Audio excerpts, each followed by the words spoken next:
यहाँ पे fan girl आए हुए हैं, इनसे बातें करते हैं। बताएँ फैन गर्ल क्या कहना चाहते हैं? हेलो सर, नमो बुद्धाय, जय भीम। जी, नमो बुद्धाय। सर मेरा ये कहना था कि मतलब अभी सब ये जो टुन्नी लोग हैं वो खुद रिसर्च क्यों नहीं करते? जैसे कि अभी जब मैं तो मेरे बचपन से मतलब मैं नास्तिक हूँ मैं, क्योंकि मेरे घर में बुद्धा के अलावा किसी और की पूजा भी नहीं की है। तो जब मुझे मतलब ऐसा भगवान के बारे में बोलते थे ना, मैं खुद रिसर्च करती थी। जैसे सब बोलते थे ना ऋग्वेद पुराना है, तो मैंने बचपन में जब मैं 7-8 स्टैंडर्ड में थी ना, तभी गूगल कर लिया था कि मतलब ये ऋग्वेद आया कहाँ से। तब पता चला कि ऋग्वेद एडी के बाद आया, 1000 एडी के बाद, मतलब बीच में आया, एडी के बीच में। जबकि बुद्धा तो उसके पहले आए थे। तो फिर ये लोग बोलते कैसे कि मेरा 4000 साल पुराना इनका धर्म है, जबकि ऋग्वेद ही बाद में आया। और फिर बाद में वो देवनागरी लिपि में लिखा है। वैसे आपके वीडियोस के बाद तो मुझे बहुत ज्यादा कॉन्फिडेंट हो गया। बट ये सब खुद क्यों नहीं देखते कि मेरा मतलब हम लोग का रिसर्च कब हुआ है, हम लोग का धर्म कब आया। मैं अपना धर्म है, तो मैं अपने धर्म के बारे में सब जानकारी करूंगा ना। तो ऐसा ये लोग क्यों नहीं सोचते? अभी हम लोग का जो ये है ना, कंपटीशन एग्जाम की तैयारी करते हैं, तो उसमें भी हम लोग का जो पीरियड दिया है, वैदिक पीरियड, और उसमें भी तो उन लोग ने बताया। फिर भी ये लोग ये मानने में रेडी नहीं है कि हम लोग का रिलीजन, जो कि अभी बस जस्ट आया ना, कि 1 लाख साल पहले या 2 लाख साल पहले। और रही बात ये रिजर्वेशन की, तो रिजर्वेशन सर सच में बहुत ज़रूरी है, क्योंकि मैं मुंबई जैसे सिटी में रहती हूँ। यहाँ पे मैंने खुद झेला है। मैं यहाँ पे कॉर्पोरेट इसमें गई थी, मतलब मेरा जॉब था कॉर्पोरेट इसमें। वहाँ तक कि हम लोग को बोला था कि तुम्हारा कास्ट कौन सा है, एससी है, ओबीसी है या क्या है। जब हम लोग का एससी एससी हम लोग को कास्ट पूछा था कौन सा है, मैंने तो सीधा मतलब हम लोग को नहीं पता था कि ये सब क्यों पूछ रहे हैं, किस लिए। पर जब बाद में पता चला, तो हम लोग को ना एक अलग का डिपार्टमेंट दे दिया, मतलब जिसमें वर्क ज़्यादा हो या फिर वर्क आवर ज़्यादा हो, जबकि सैलरी सिर्फ उतनी है। तो फिर मैंने जब मेरे आजू बाजू वालों को पूछा कि मतलब ठीक है तुम लोग का क्या है, मतलब हम कैजुअली पूछते, क्योंकि मैं बुद्धिस्ट हूँ, तो मेरे इसमें मतलब हम लोग बोलते ना कि नहीं, मैं सीधा बोल देती मैं बुद्धिस्ट हूँ, मेरे घर में ऐसा वैसा कुछ चलता नहीं है। मैं सिर्फ पूर्णिमा का फास्ट करती हूँ, वो भी मेरी मम्मी की वजह से मैं करती हूँ। ये लोग बोलते नहीं, ऐसा नहीं वैसा नहीं, हम लोग भी एससी से आते हैं, ऐसा आते हैं। मैं बोली तुम लोग भी एससी से हो? और जब मैंने देखा, तो हम लोग जितना हम लोग का 10-12 लोग का ग्रुप था, हम लोग सब एससी और एसटी के बिलोंग करते थे। और जो दूसरे इसमें बिलोंग करते थे, उन लोग का जनरल कैटेगरी से था।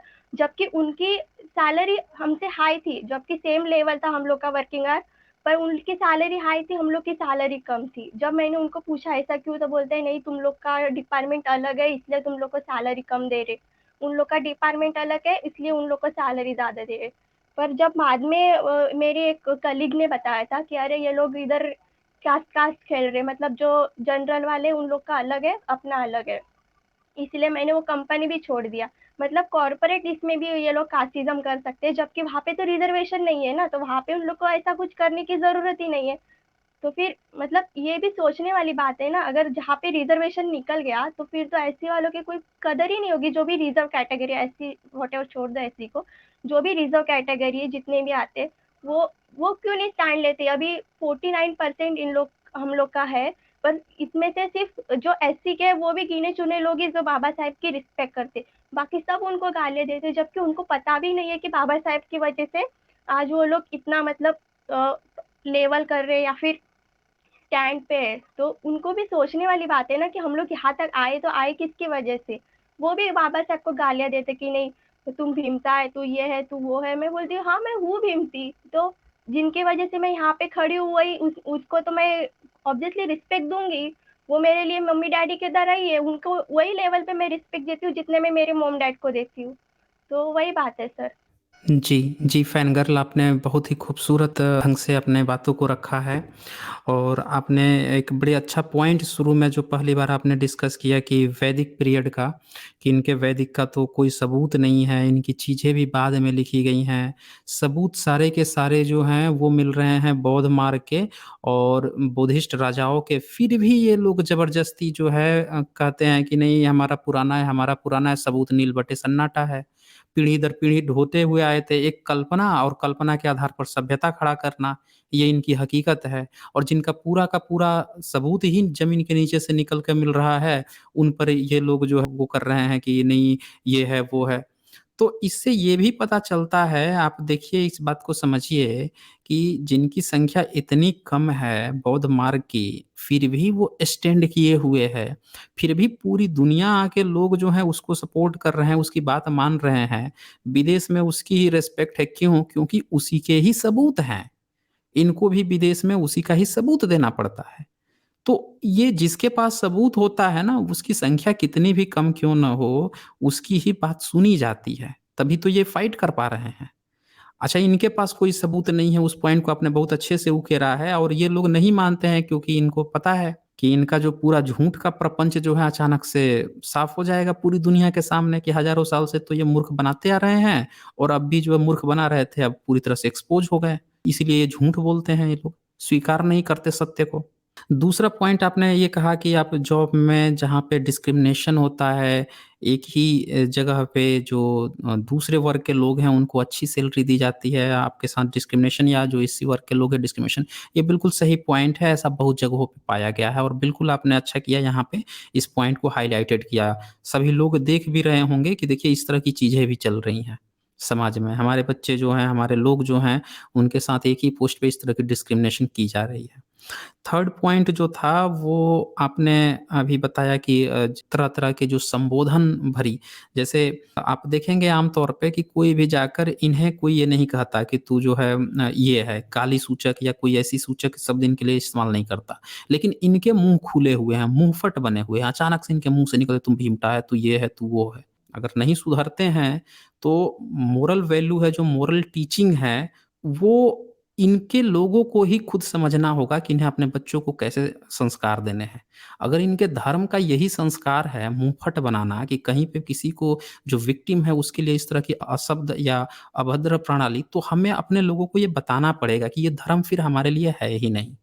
यही चीज़ तो बतानी है इनकी, जहाँ इनके मुँह खुले इन चीज़ों को आप नोट करें, दिखाएँ कि ये हमारे न कभी थे और न इनका धर्म हमारा कभी है। ये बिल्कुल ये सही काम कर रहे हैं, अगर इस तरह की शब्दावली इस्तेमाल कर रहे हैं, तो ये वही चीज़ चाह रहे हैं जो बाबा साहब भी जो कह के गए हैं कि हम जन्म तो भले ही हिंदू लिए हैं लेकिन मरेंगे नहीं। वो इसीलिए कह के गए थे क्योंकि उनके लिए भी इस तरह की शब्दावली इस्तेमाल हो रही थी। तो अगर इस तरह की ये लोग कर रहे हैं, तो फिर इसका परिणाम क्या होगा वो देख भी रहे होंगे। हाँ आपने सर, और काफ़ी एक बात करनी थी।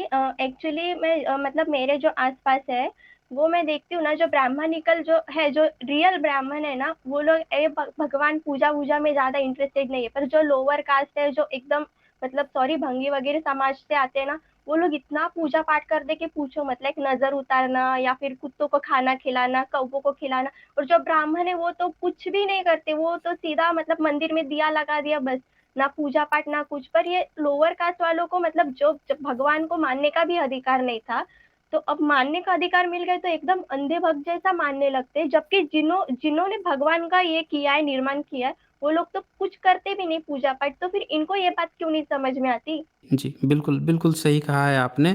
इसमें एक्चुअल में जो कहते हैं ना, एक जो नीचे होता है वो हमेशा सोचता है कि जो ब्राह्मणिकल सिस्टम में जो लोग हैं उनके जैसा मैं करूँगा तो अच्छा बन जाऊँगा।